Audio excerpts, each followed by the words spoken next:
shall we?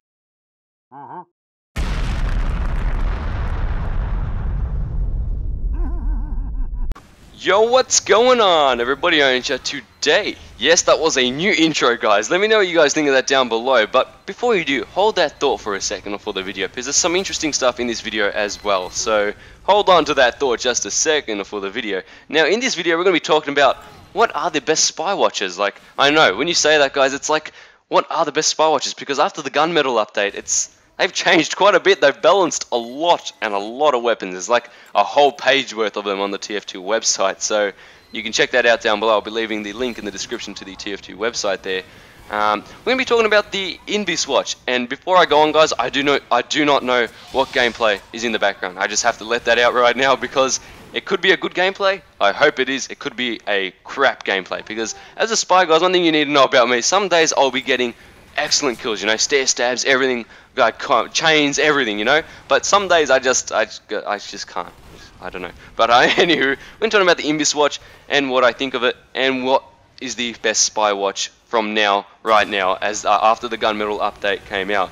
Now, the Envious Watch, it's pretty much just the default. You know, you're gonna right click, you go invisible, it'll drain your cloak meter. But however, one thing to note here: if you do go over ammo boxes, it extends your cloak meter. So you need to keep that in mind. If you're running at a cloak meter and you see enemies there and you see an ammo pack on the ground, quickly run to it. It'll extend it, people will run past you, and you can quickly go get those backstabs that you do as a spy. So that's one thing that I really do love about the Envious Watch. None of the other watches do that, unless you're uncloaked or whatever. But anywho, we're going to talk about the Envious Watch right now, and we're not talking about the other ones. So yeah, that's one thing to really note about that. And well, it's just the default one, you know. Everyone gets it. If you master that, guys, you can really master the other watches, because the Envious Watch, it's pretty cool. I mean, you couldn't change much about it, you know. Now let's move on to the Cloak and Dagger. Now this got changed for the better. So now let's read out the stats. The 100 plus cloak regen rate. So when you're invisible, guys, you will right click to cloak, and then if you stay still, you will regain cloak. That's a big upside to the spy, because as a spy you're going to be, you know, sort of analyzing your enemies, whoever's running past you, and if the time is right, when the time is right, you're going to run out, get the backstab, die, help your team out a lot, especially if you take out the medic or the sniper or whatever you're going for, you know. If you take out a key player on the enemy team, that helps out your team a lot. So that's one thing to keep in mind there, that the Cloak and Dagger really does help you with, because you extend your regen cloak rate when you stand still. Let's move on to the negatives about the Cloak and Dagger. Now the negatives are no cloak meter from ammo boxes when invisible, a minus 35% cloak meter from ammo boxes. So when you run over a ammo box, you will not be getting the full amount that it actually is or gives you. So that's one thing to note, really, you know, just note real there, you know, just write it down, write it on a piece of paper when you're playing the spy, you know. You gotta really, that's really stuffed me up sometimes when I'm playing there, because I'm used to the old one where you can't pick up ammo boxes, but now you can.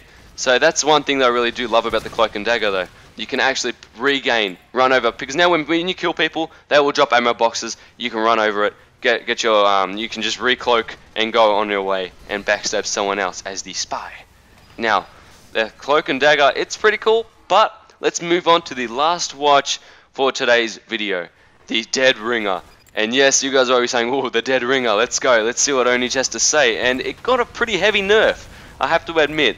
Now, it used to be, let's go over the history for this weapon for starters, guys. Let's just take a moment of silence here. Well, not really, because I don't want to go silent, but the Dead Ringer, it was a tanking weapon. It wasn't for the spy. Like, you could run out into a bunch of enemies. You can take about 50 rockets, you know, whatever it is, 100 rockets, and do not die. Just drop a dead body, run around, and pick up ammo packs along the way while you're invisible. But you cannot do that anymore. This changed for the better, I think. Anyway, let's talk about the stats, though, for the Dead Ringer.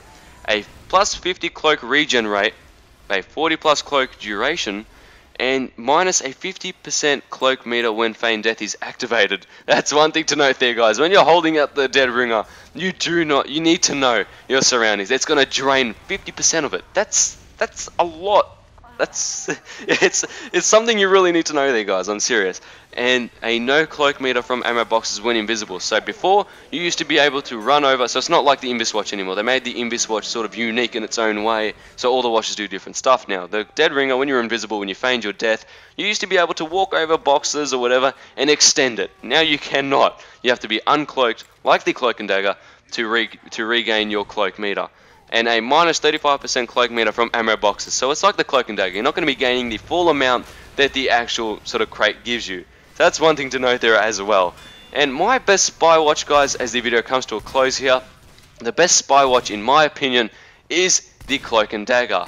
And one thing before I end the video here, the Dead Ringer has been changed for the better, because you're not going to be running at people full sort of charge and taking all this damage, and people will know if you feigned your death. You know, you're not going to be like, you know, oh, I don't know if he's feigned his death or not. Now you do know, because he has to be wary of his surroundings. He can no longer pick up ammo boxes while he's invisible, so you're going to hear the sound. It makes it a lot more balanced in my opinion, not like before when you used to take all this damage and not lose health when you're invisible.